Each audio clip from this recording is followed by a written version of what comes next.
So hey everyone, welcome back to our channel.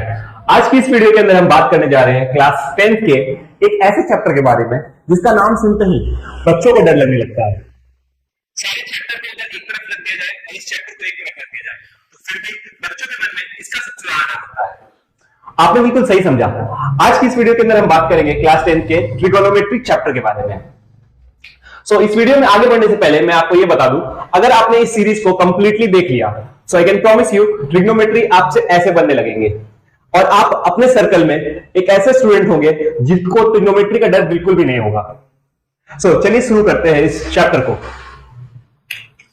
Trigonometry आपका दो parts के अंदर है। फर्स्ट पार्ट जो है उसमें इंट्रोडक्शन टू ट्रिग्नोमेट्री, कुछ रेशियोज और आइडेंटिटीज के बारे में बताया गया है, और दूसरे चैप्टर में ट्रिग्नोमेट्री का एप्लीकेशन यानी हाइट एंड डिस्टेंस। तो ये इस ट्रिग्नोमेट्रिक यूनिट के अंदर दो चैप्टर्स है। आपका चैप्टर 1 जो है वो बेसिक ट्रिग्नोमेट्रिक है और चैप्टर 2 के अंदर ट्रिग्नोमेट्रिक के एप्लीकेशंस है यानी कि यूजेस है।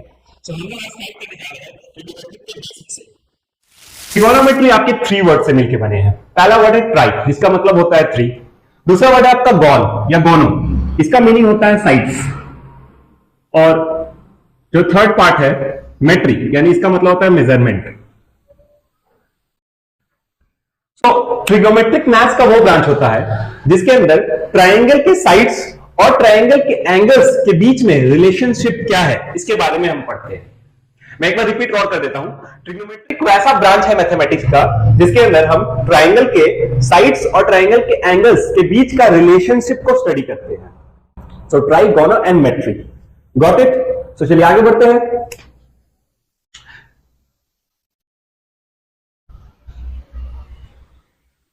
ट्रिग्नोमेट्री को समझने के लिए आपको एक बेसिक सा कॉन्सेप्ट समझना पड़ेगा, जो है राइट एंगल ट्रायंगल का कॉन्सेप्ट। एक राइट एंगल ट्रायंगल क्या होता है?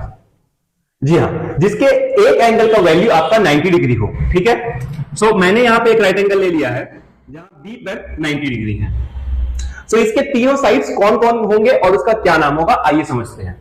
सबसे पहले 90 डिग्री के जस्ट अपोजिट में जो साइड है, 90 डिग्री के जस्ट अपोजिट में साइड है जो आपका स्लैंटिंग यानी झुका हुआ साइड है, ये आपका हाइपोटेनस कहलाता है।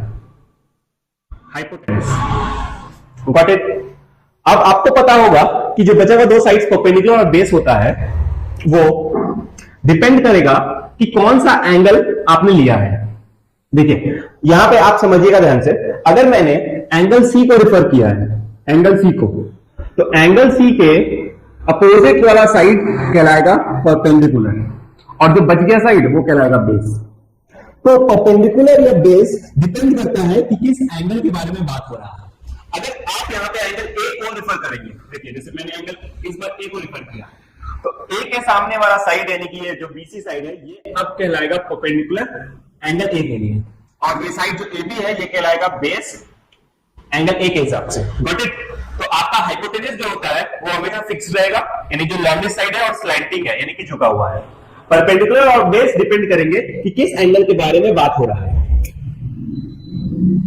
जैसे यहां पे अगर मैंने ये angle D E F triangle में एंगल एफ के बारे में रिफर किया, तो आप मुझे बताइए कमेंट्स में कि इसमें परपेंडिकुलर साइड कौन सा है। आई होप आपने कमेंट किया होगा। यहां पे परपेंडिकुलर साइड आपका ईडी है, क्योंकि यहां एफ एंगल के अपोजिट के अंदर जो साइड पड़ रहा है वो उसका परपेंडिकुलर हो गया। जो स्लैंटिंग है, स्लैंटिंग ऑलवेज आपका एच होता है, और बच गया जो साइड वो क्या कहलाएगा आपका base. Got it?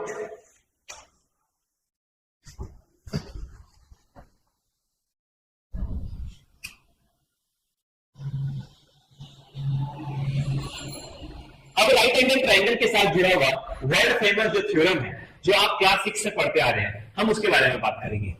That is Pythagoras theorem. जी हाँ, पाइथागोरस थ्योरम क्या कहता है?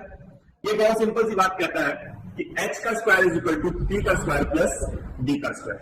यानी राइट एंगल ट्रायंगल के लिए हाइपोटेनस का square will be equal to the sum of perpendicular का स्क्वायर एंड बेस का स्क्वायर।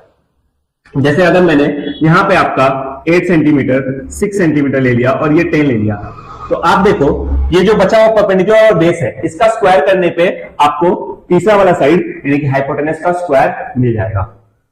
यहां आप 6 का स्क्वायर करोगे तो आपको 36 मिलेगा, 8 का स्क्वायर करोगे तो आपको मिलेगा 64। So this will give you 100। और 100 किसका स्क्वायर है? 10 का।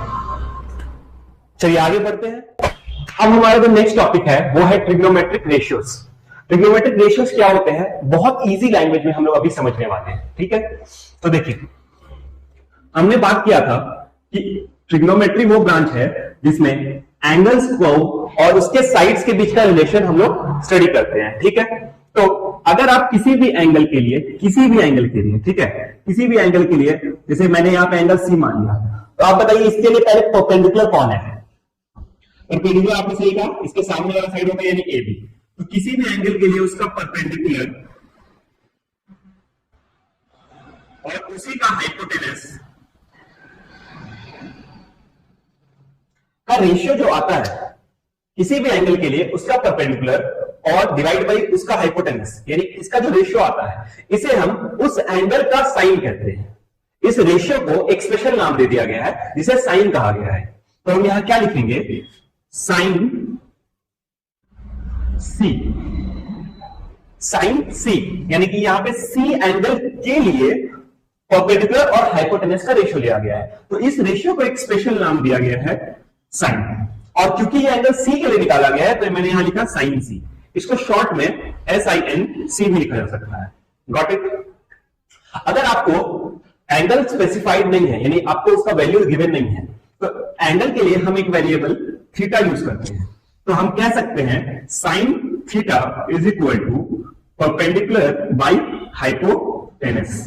तो ये वेरी फर्स्ट, ये सबसे पहला रेशियो है किसी भी ट्रायंगल के लिए। अगर उसका परपेंडिकुलर और हाइपोटेनस को डिवाइड किया जाए तो जो रेशियो हमें मिलता है उसे हम नाम देते हैं साइन। उस एंगल के लिए साइन थीटा यानी sine of angle theta, sine of angle C. इसी तरह से टोटल ट्रिग्नोमेट्रिक रेशियोज 6 होते हैं, जो कि साइन, कॉस, टैन, कॉट, सेक और कोसेक। ओके, तो चलिए देखते हैं बाकी सारे 5 ट्रिग्नोमेट्रिक रेशियोज क्या है। सो चलिए, तो 6 ट्रिग्नोमेट्रिक रेशियोज क्या क्या है हम देखते हैं। सबसे पहला आता है साइन ऑफ थीटा, जिसको साइन थीटा कहते हैं, ठीक है, SIN ऑफ थीटा, परपेंडिकुलर और हाइपोटेनस का रेशियो। नेक्स्ट है कोसाइन थीटा, जिसे शॉर्ट में कॉस थीटा कहते हैं, ये बेस और हाइपोटेनस का रेशियो है। Third tangent theta, tangent of theta, इसे शॉर्ट में टैन थीटा कहते हैं, जो परपेंडिकुलर और बेस का रेशियो है। अगर आपने ये 3 याद कर लिया तो बाकी का 3 बहुत इजीली आपको याद हो जाएगा, क्योंकि बचा हुआ 3 जो होते हैं ये इसके रेसिप्रोकल होते हैं। तो साइन का रेसिप्रोकल होता है कोसेकेंड, जिसको शॉर्ट में कोसेक थीटा कहते हैं। अगर आपने जाना साइन थीटा P/H का रेशियो होता है, तो कोसेक किसका होगा? H/P का। सिमिलरली कोसाइन का रेसिप्रोकल होता है सेकेंड, यानी कि सेक थीटा, H/B। टेंजेंट का उल्टा होता है, यानी रेसिप्रोकल होता है कोटेंजेंट, जिसे शॉर्ट में कहते हैं कॉट थीटा, यानी कि बेस बाय परपेंडिकुलर। तो टोटल कितने ट्रिग्नोमेट्रिक रेशियोज है? ये है 6।